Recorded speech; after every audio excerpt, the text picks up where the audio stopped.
21. Right? 15. 18. All right. You're all in the general area of age of this man you're about to meet. The lady we talked to in the last half hour started when she was 3 years old. Several years ago, this man made, when he was a teenager, a demonstration record, made a couple of them. Hello.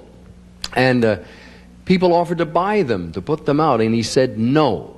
And I said to myself, right away, I am about to meet a madman, because everybody wants to do this. Why would he turn anybody down? You'll find out in a minute. And it certainly paid off. This is a fantastically successful album. Ladies and gentlemen, here is Prince. This is what it sounds like.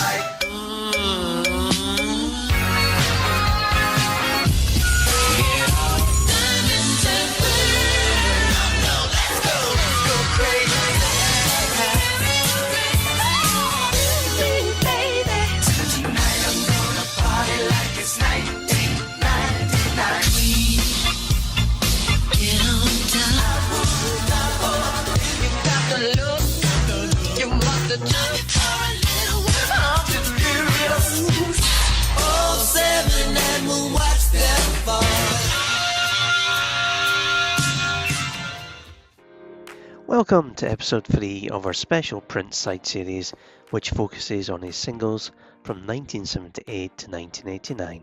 I'm Stephen Nicholson. Listen as we curate what we regard as the best under 50-minute single vinyl Prince singles collection. Today we're going to be talking about the singles from Prince's second album, the self-titled Prince. This is the second studio album by Prince, released October 1979. His debut album, For You, was released 18 months prior. It was recorded in Alpha Studios, Burbank, California, and Hollywood Sound Recorders, Los Angeles, California, between April and June 1979. Like his debut, all tracks were produced, arranged, composed, and performed by Prince. However, it's believed Bobby Z and Andre Simon made contributions to the album. Prince was 21 years of age when the album was released. Here are some facts related to the album and its artwork. It was released in 1979. There are 9 songs on the album. It is 40 minutes in duration. The album did not chart in the UK.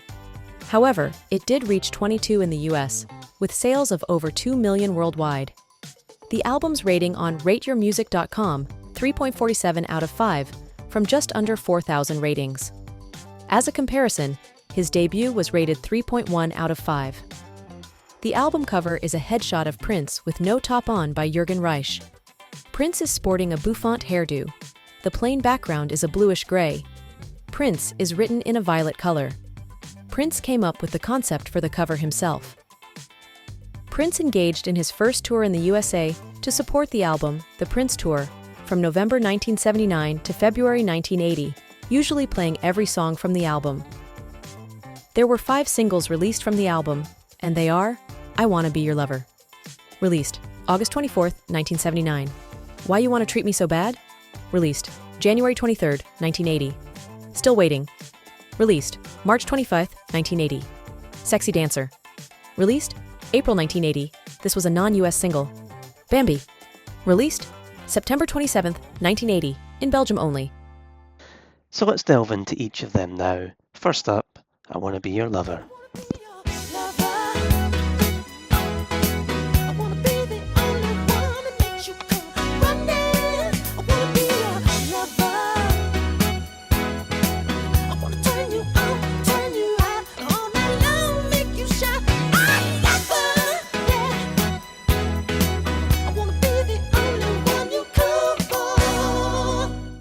I Wanna Be Your Lover was the first single from the Prince album.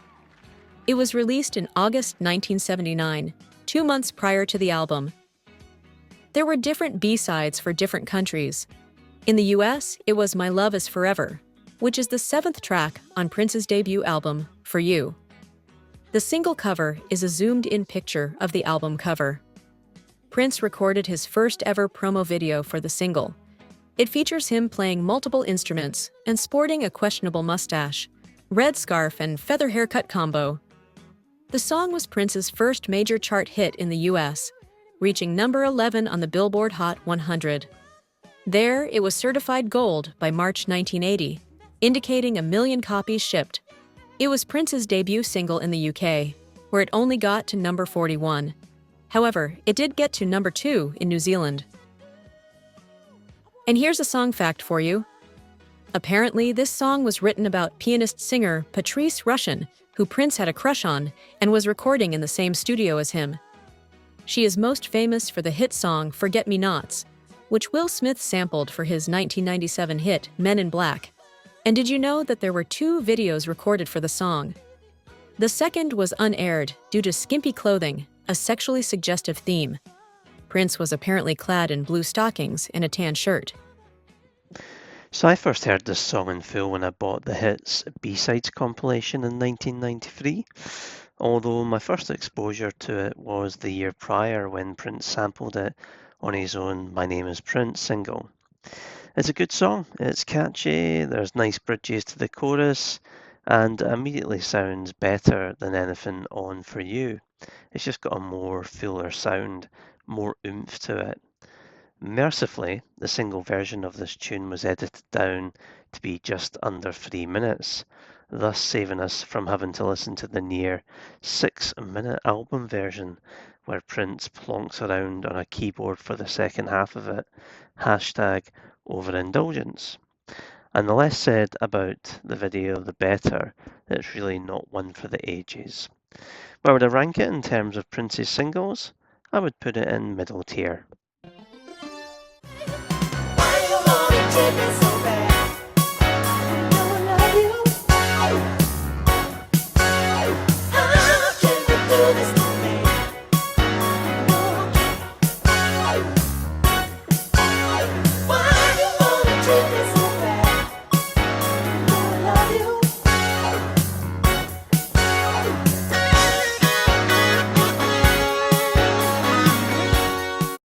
Why You Wanna Treat Me So Bad was the second single from the Prince album. It was released in January 1980, but only in the US and New Zealand. Its B-side in the US was Baby, a track from For You.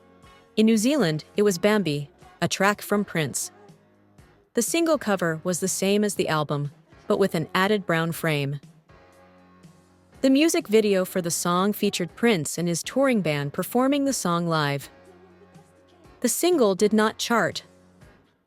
And here's a fact for you. Prince promoted the song by performing it on American Bandstand and The Midnight Special. And, although uncredited, Andre Camone performed backing vocals on the track. I can't remember when I first heard this, maybe in the 90s on a Prince MTV special. I certainly didn't own it until recently when I got this album. And it's a really good commercial pop rock song. And this is where Prince, he starts to sound like the Prince we all know and love.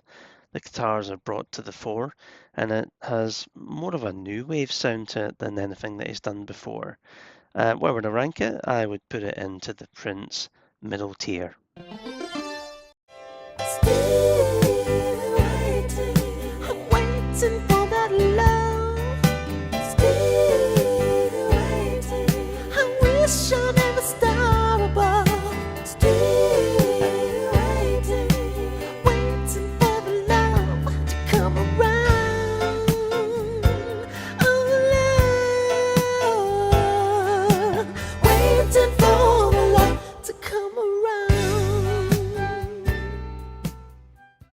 Still Waiting was Prince's first ballad to be released as a single. It came out in March 1980.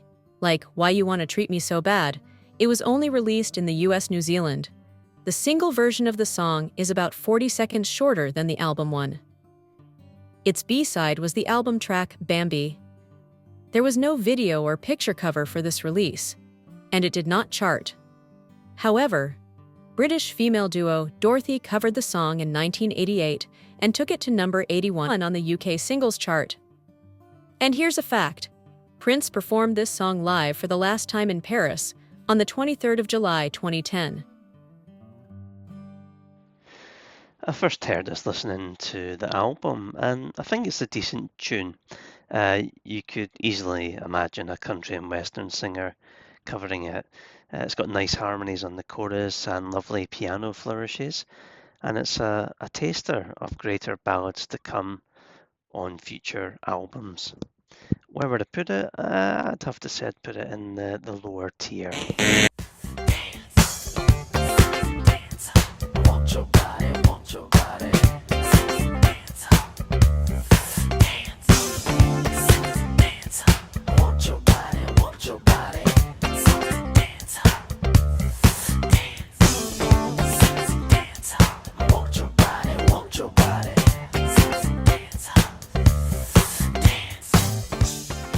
Sexy Dancer is the third track on the Prince album and was released as a single 7 months after the album's release in April 1980. It was only released in the UK and Japan. The track, though, was a DJ favorite in US clubs. Its B-side was the album track, Bambi. The cover for the single had a topless Prince riding a white-winged horse. There was no music video for the song, and it did not chart. This was the first Prince single released internationally that was not released in the US as well, and the 12-inch version of the single featured Prince's first non-album extended version of a song, the single version being 4 minutes 18 seconds long, the 12-inch version being 8 minutes 50 seconds long. The 12-inch is now a highly sought-after collector's item. So I first heard this listening to the album, and the song does nothing for me. I'm sure if I was hitting the discotheque back in the 70s, I might think different, but I just find it bland, aimless, and missing any kind of hook. Totally forgettable to me. Therefore, it has to go bottom tier.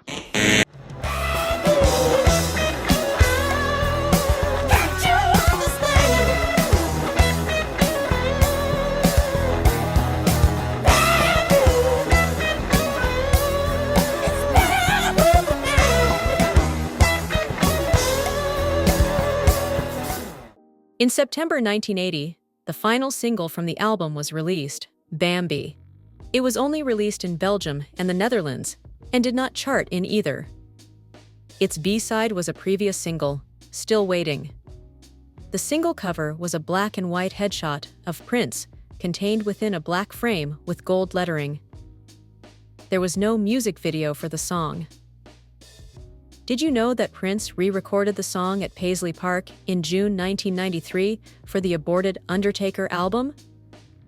And it's believed the last time Prince played this song live was in June 2014 in Vienna, Austria.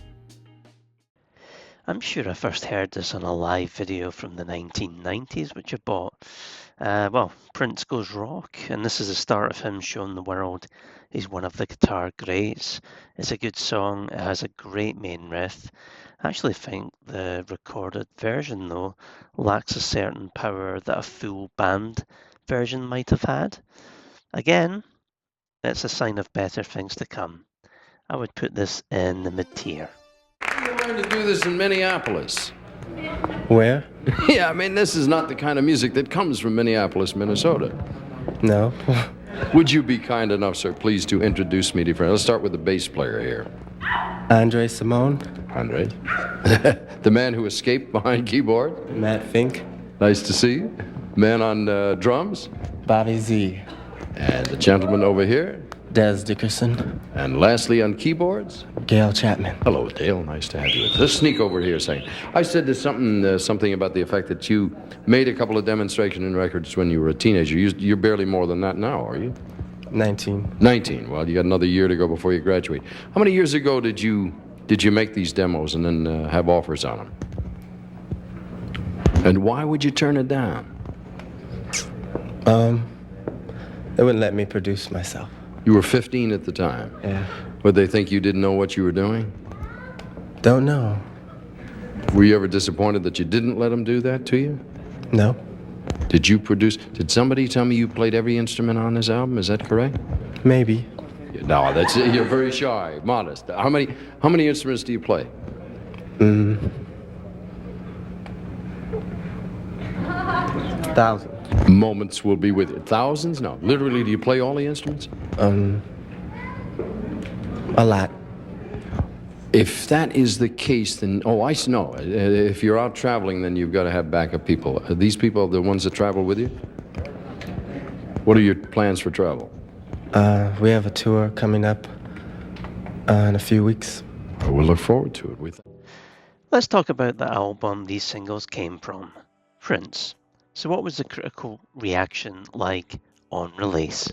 Reviewing in Christgau's Record Guide, Rock Albums of the 70s, 1981, Robert Christgau wrote, "This boy is going to be a big star, and he deserves it." In a retrospective piece by Simon Price of The Guardian, published just after Prince's passing, he rated each of Prince's 37 albums and ranked them from best to worst. Prince came in at 9, and he awarded it 4 stars out of 5. To quote, "Still incredibly young, Prince shows he has already mastered disco and soul, and on tracks like the hard rock Bambi, that he's itching to stray into other territories." So I first heard the album for the first time on the speakers in my attic whilst working from home in the last couple of months. So, like I did on the previous episode, I should explain that although I am a massive Prince fan, I did not purchase any of his first 4 albums back in the 90s, since I didn't like the songs I heard from them. Therefore, I'm hearing these albums in full for the first time by doing these podcast episodes. So I do think it's a better album than For You. The production and playing on it is better. The album has a much fuller sound. The songs are more diverse and better crafted.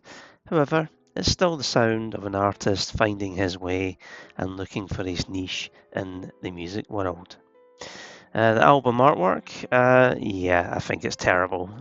It's dated, it certainly doesn't make you want to listen to it, and it's an album cover I've always hugely disliked. What are my 3 favourite tracks on it? Well, that would be I Want to Be Your Lover, which we've already talked about, and I would also go with Why Do You Want to Treat Me So Bad, which is another one we've already talked about. Thirdly, I would go for a non-single, and it's I Feel For You, which just narrowly beats out Bambi. So I Feel For You was a song made incredibly famous by Chaka Khan when she had a huge hit with it in 1984. It also won 2 Grammy Awards. And I have to say, I do prefer the Chaka Khan version over the Prince one, and it's just a great, breezy, well-played, upbeat pop song. What's my least favourite track in it? I'd have to say Sexy Dancer, which we've already talked about.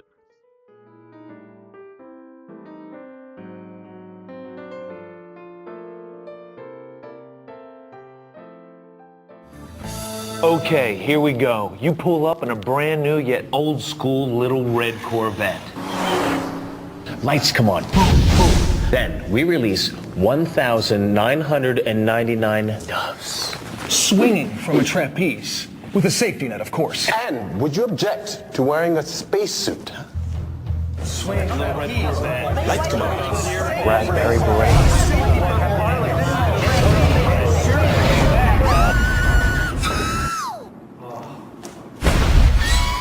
What happens when one of the world's biggest artists takes the world's largest stage? Prince is the Pepsi Super Bowl 41 halftime show, February 4th on CBS. So where would I rank this album? Top, middle, or lower tier Prince? I would go in lower tier. There's obviously far better albums to come, but yes, still a good album which I enjoyed listening to. So in the next episode, we're going to turn our attention to in my opinion, a far better album, 1986's Parade, home to Girls and Boys, Kiss, Mountains, and many more great tunes. So please come back for that one. And if you want to share your opinion on Prince, on this album, or on Parade, then please get in touch, and you can find all the ways to do that in the episode description. So thanks for listening and or watching, and until next time, keep trimming.